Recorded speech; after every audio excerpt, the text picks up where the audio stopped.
Don in London, hello. It's May 30th, 2009, Saturday morning, and I looked at the weather chart. There's a big red, no, not a big red, a big yellow shiny thing there which says it's going to be sunny, and it's sunny right now. So what a good start, if you like, to our weekend here in London, UK. My video's all about recovery from addiction to either substance or behaviour, and actually it could be addiction to particular attitudes and behaviour when I look back. And invincibility might have been one of them. I certainly learned that from my dad, and I became an alcoholic like he was.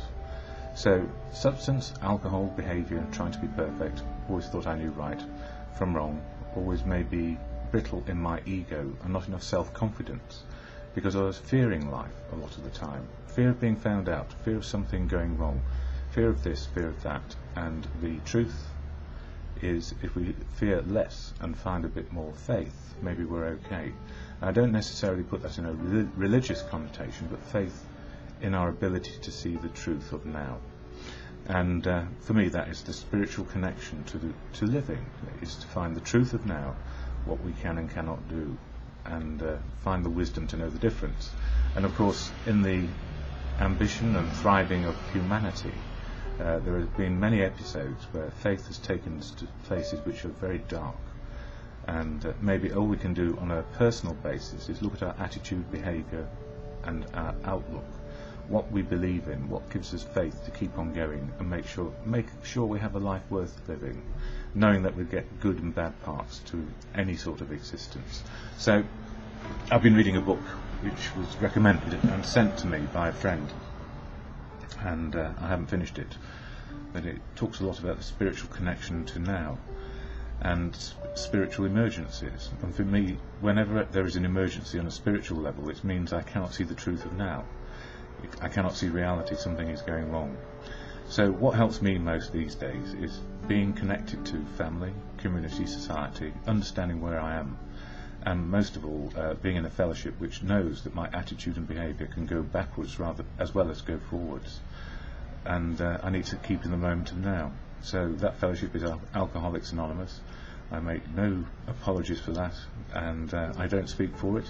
It's full of unique, authentic people who can speak on their own behalf if and when they wish to, and certainly probably not about their alcoholism. So I share it here because it helps me keep in the moment of now, my spiritual connection to reality. So I have the gift, if you like, of understanding I can go one way or another on any particular day, to the good or the bad of life and living. So fellowship is important to me, and the AA fellowship offers me another glimpse of the truth and some wisdom on a daily basis. So here I use the literature of AA, and I also go to meetings of AA as often as I can. So where did I go last night? I went to the Boltons and heard an excellent share from somebody who was pretty young to be in the fellowship, and they shared exactly what I had learned over 35 years. And fortunately for them, very fortunately for them, they didn't have to do that 35-year decline, if you like, into a place where nothing made sense anymore. So AA, the preamble is shared at every meeting here in London, of which there are 600 or 700, and we hear this at the beginning of every meeting. It goes like this: Alcoholics Anonymous is a fellowship of men and women who share their experience, strength and hope with each other, that they may solve their common problem and help others to recover from alcoholism. The only requirement for membership is a desire to stop drinking. There are no dues or fees for AA membership. We are self-supporting through our own contributions. AA is not allied with any sect, denomination, politics, organisation or institution. Does not wish to engage in any controversy, neither endorses nor opposes any causes. And it says, quite rightly, our primary purpose is to stay sober and help other alcoholics to achieve sobriety. So it's a fellowship around one issue. And if we get that one issue under our belt, but not controlling, it's about understanding our spiritual, emotional and physical condition on a daily basis. And without AA, like in any sort of enterprise, we can drift. So I try not to drift, and it's very easy too. This month, the fifth month of the year, there are 12 steps of the AA program. So step 5 for May, which is what I've been talking about mainly, is sharing our fearless moral inventory of ourselves. That is a history of what happened to us, what our reactions were, and where we have assets and defects in our personality traits. So the overall or overreaching defect is to fall into addiction. And anybody can do this if they practice something hard and long. It becomes addictive, obsessive, compulsive, and it drives us in all sorts of ways into denial of what is going on. So again, I emphasize, I'm always trying to find the truth of now. That's my spiritual bit. So in the Daily Reflections, this book, AA literature, month 5 coming to an end, all about the inventorying and then sharing it with another human being, and being open to the knowledge that whatever we do is probably recorded somewhere in the annals of time. I don't know much about that, but I know what it does for me.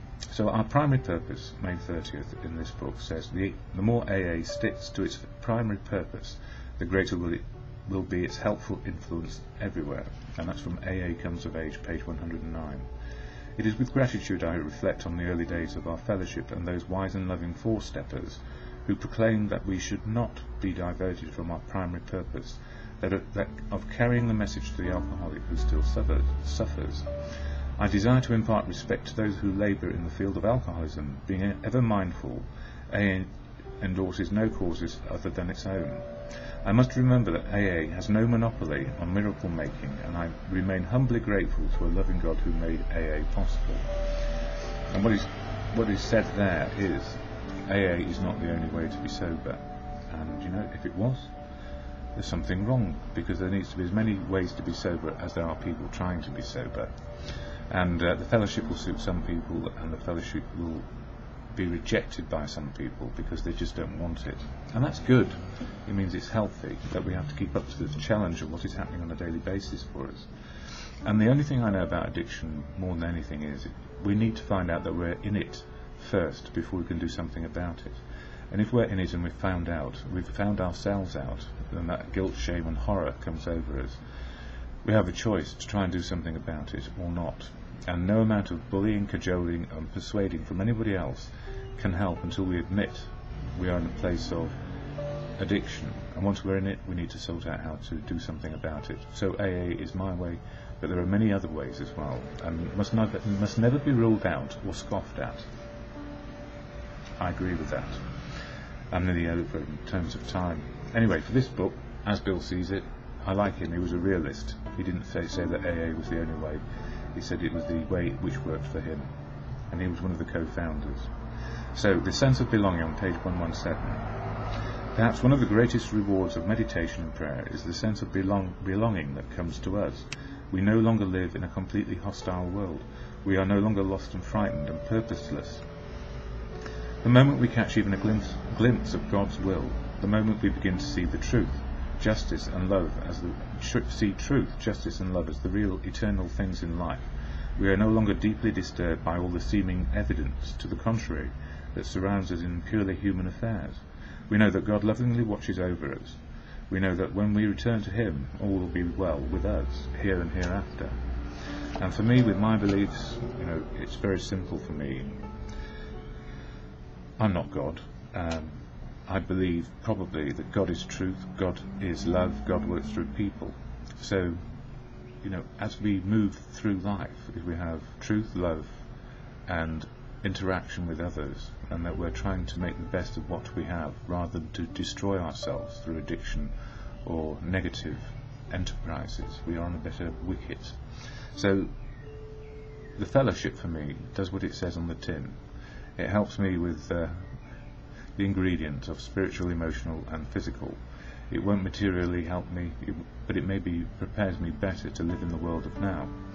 And so often we are cajoled, and the misfortune of many people in politics today, with our European elections coming up, is that they said they observed the rules of life in the parliamentary system, and now they've all been found out.